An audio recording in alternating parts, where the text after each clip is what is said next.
How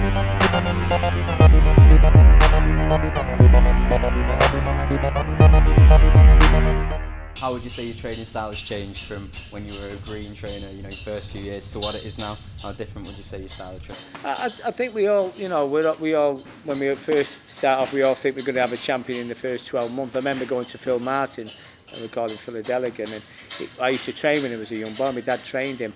He was a great coach, and I went to him at Moss Side Gym when I opened mine, and I said to Phil, hopefully I'll have my first champion in a couple of years. He said it took me 10 years. I said to him, I'll do it in 5. He was laughing about it. But it took years, and it did take 5 years, nearly to the day.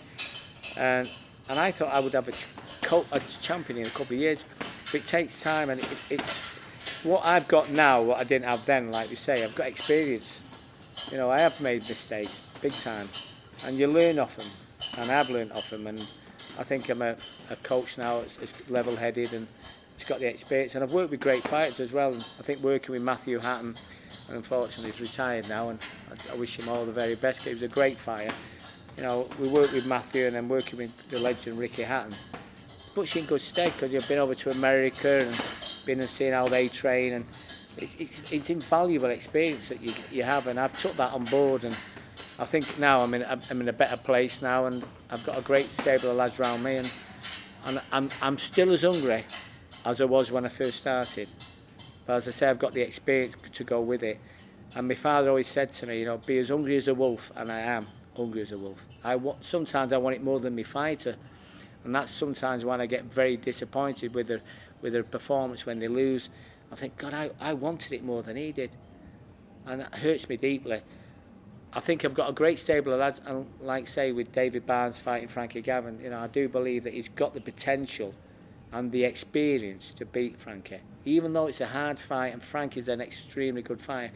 But I think Frankie's going to meet someone very similar to himself, southpaw, slicky, but someone with that experience, and I think that will count in the fight.